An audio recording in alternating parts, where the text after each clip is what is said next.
प्यारे बच्चों, नमस्कार। स्वागत है आप सबों का आपके ही अपने YouTube चैनल संस्कृतानुराग पर। बच्चों, आज मैं आप लोगों के लिए 8वीं कक्षा की संस्कृत की पाठ्य पुस्तक सुभाषिका तृतीयो भागः के 9वां पाठः कन्याम रक्षतु कन्याम पाठयतु के MCQ मॉडल क्वेश्चंस अर्थात MCQ पैटर्न पर आदर्श प्रश्नों के एक छोटे से समूह को लेकर उपस्थित हूँ। बच्चों, आपको यहाँ यह ध्यान देना चाहिए कि यदि आप इन MCQ प्रश्नों का अच्छी तरह से अभ्यास कर लेते हैं तो आपकी आगामी परीक्षा में आपको काफ़ी सुविधा होगी। तो देखिए, आज का निर्धारित पाठ 9 कन्याम रक्षतु कन्याम पाठयतु। निर्देशः अधोलिखितानां प्रश्नानां उत्तराणि विकल्पेभ्यः चित्वा लिखत। नीचे लिखे गए प्रश्नों के उत्तर विकल्पों में से चुनकर लिखें। बच्चों, यहाँ प्रत्येक प्रश्न के 4 विकल्प दिए गए हैं।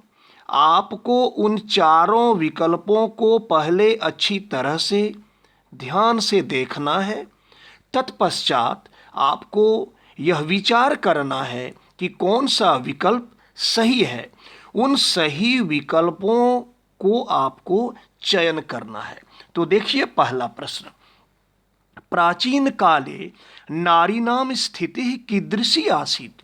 प्राचीन काल में अर्थात पुराने जमाने में नारियों की स्थिति कैसी थी। पहला विकल्प दयनीय, दूसरा उत्तम, तीसरा शोचनीय और चौथा विचारणीय। तो प्राचीन काल में नारियों की स्थिति, महिलाओं की स्थिति उत्तम थी, इसलिए दूसरा विकल्प उत्तम होगा। दूसरा प्रश्न, देवी रूपा का पूजनीय आसीत। देवी के रूप में कौन पूजनीय थी। मानवः अर्थात मनुष्य, नरः, नरः का भी अर्थ होता है मनुष्य, वृक्षः, वृक्ष या पेड़, और नारी, नारी महिला। बच्चों, मानवः कहने से नर और नारी दोनों का बोध हो जाता है, जबकि यहाँ अलग से विकल्प दिया हुआ है नरः और फिर नारी भी है। तो आपको चुनना है कि देवी के रूप में पूजनीय कौन थी। तो इसका सही उत्तर होगा चौथा विकल्प, घ नंबर, नारी। तीसरा प्रश्न, नारी प्रथमे का रूपा भवति। नारी पहले किस रूप में होती है। तो बच्चों, मैं आपको यहाँ बता देना चाहता हूँ कि महिलाओं के या नारी के कई रूप होते हैं और नारी का सबसे पहला रूप क्या होता है वह इस प्रश्न में पूछा जा रहा है। विकल्प को देखिए, माता रूपा, भार्या रूपा, कन्या रूपा, भगिनी रूपा। माता रूपा मतलब माता के रूप में, भार्या रूपा अर्थात पत्नी के रूप में, कन्या रूपा लड़की के रूप में और भगिनी रूपा बहन के रूप में।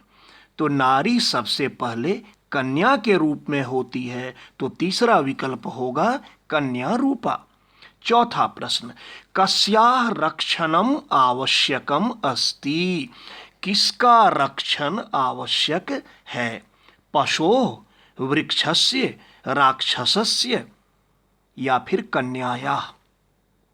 इसका उत्तर होगा चौथा विकल्प, कन्यायाः। पांचवा प्रश्न, कन्या भ्रूण हत्या राष्ट्राय किम अस्ति। कन्या भ्रूण हत्या राष्ट्र के लिए, देश के लिए क्या है। सम्मानः, कलंकः, गर्वः या पुरस्कारः। तो कन्या भ्रूण हत्या राष्ट्र के लिए कलंक है, दूसरा विकल्प होगा कलंकः। छठा प्रश्न, कल्पना चावला कुत्र गत्वा देशस्य मस्तकम उन्नतम अकरोत्। कल्पना चावला कहाँ जाकर देश का मस्तक ऊंचा की?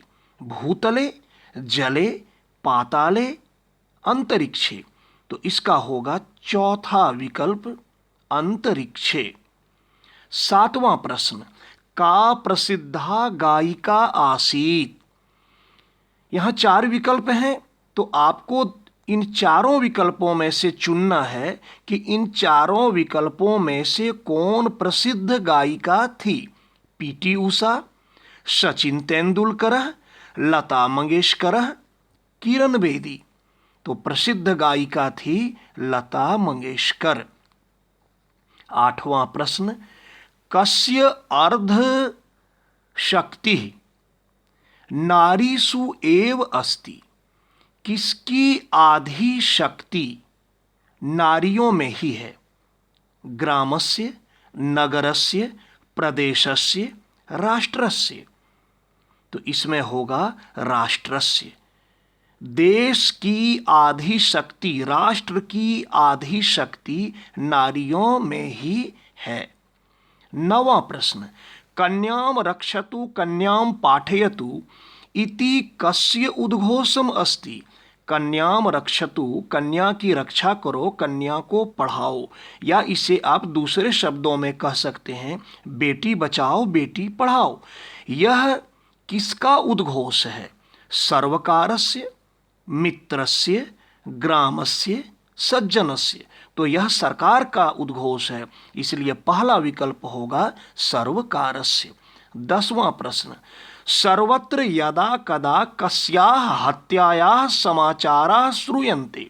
सभी जगह कभी कभी किसकी हत्या का समाचार सुना जाता है? पशु हत्याया, राक्षस हत्याया, नारी हत्याया, अहिंसाया। तो इसमें होगा तीसरा विकल्प नारी हत्याया। 11वां प्रश्न, प्रमुखाः समस्याः इत्यनयोः पदयोः विशेषण पदम किम। प्रमुखा समस्या, यहाँ 2 पद हैं, एक प्रमुखा, दूसरा समस्या। इन दोनों पदों में से विशेषण पद क्या है? तो बच्चों आपको पता है विशेषण संज्ञा या सर्वनाम की जो विशेषता को बताता है उसे विशेषण कहते हैं। तो विकल्प को देखिए, प्रमुखा, समस्या, बाल हत्या, नारी। तो इसमें विशेषण होगा प्रमुखा। मदर टेरेसा कस्य सेवाम अकरोत्। मदर टेरेसा किसकी सेवा की? राक्षसस्य, पशोः, समाजस्य, कस्यापि न। राक्षस की, पशु की, समाज की, या किसी की नहीं। तो इसमें होगा तीसरा विकल्प समाजस्य। यौतुक इति पदस्य को अर्थ है। यौतुक, यह जो शब्द है इसका अर्थ क्या है? यौतुक इस पद का क्या अर्थ है? दान, दहेज, भोजन, धन। तो यौतुक का अर्थ होता है दहेज। दूसरा विकल्प दहेज। 14वां प्रश्न, विदुषी इति पदस्य पुल्लिंगे किम रूपम भविष्यति। विदुषी, इस पद का पुल्लिंग में क्या रूप होगा? विदुषा, विदेशा, विद्वान, विद्वानी। तो विदुषी का पुल्लिंग में रूप होगा विद्वान। विद्वान का स्त्रीलिंग होता है विदुषी। 15वां एवं इस पाठ का अंतिम प्रश्न, क्रीड़ा क्षेत्रेषु इति पदे का विभक्ति प्रयुक्ता। क्रीड़ा क्षेत्रेषु, इस पद में कौन सी विभक्ति प्रयुक्त है? पंचमी, षष्ठी, तृतीया, सप्तमी। तो क्रीड़ा क्षेत्रेषु में सप्तमी विभक्ति लगी है, तो होगा घ नंबर वाला अंतिम विकल्प सप्तमी। बच्चों यहां मैं आपको एक और बात बताना चाहता हूं कि जब आप इस वीडियो को देखें तो आप अपने साथ कॉपी कलम लेकर बैठें। आप चाहें तो मेरे वीडियो को बीच बीच में रोककर इन एमसीक्यू प्रश्नों को अपनी उत्तर पुस्तिका में लिख लें और आप अपनी जांच खुद कर सकते हैं कि आप कितनी अच्छी तरह से अपनी तैयारी किए हैं। आपको मेरे इस चैनल पर इस पाठ का वीडियो भी मिल जाएगा जिसमें मैं अध्यापन कार्य किया हूं। तो अध्यापन कार्य जो मैं कराया हूं उस वीडियो को ध्यान से देख लें, पुनः अपना मूल्यांकन आप स्वयं करें। और देखिए, आपकी सुविधा के लिए मैं उत्तराणी में सभी प्रश्नों के उत्तर भी अलग से दे दिया हूं। तो आप अपनी जांच खुद कर सकते हैं कि आपकी तैयारी कितनी अच्छी हुई है।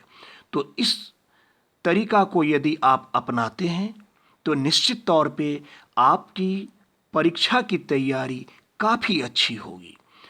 तो बच्चों, अगर आपको मेरा यह वीडियो पसंद आया हो तो कृपया इसे आप लाइक, कमेंट एवं शेयर करके मुझे प्रोत्साहित करने का कार्य करें, ताकि आगे आपके लिए मैं और भी बेहतर एवं उपयोगी वीडियो बनाने का कार्य करता रहूं। साथ ही मेरे इस चैनल संस्कृतानुराग को यदि आप अब तक सब्सक्राइब नहीं किए हैं तो इसे आप अवश्य सब्सक्राइब कर लें एवं नोटिफिकेशन को भी ऑन कर लें, ताकि मेरे द्वारा इस चैनल पर अपलोड किए गए प्रत्येक वीडियो की सूचना सर्वप्रथम आपको प्राप्त हो सके। तो सभी बच्चों को आज के लिए बहुत बहुत धन्यवाद।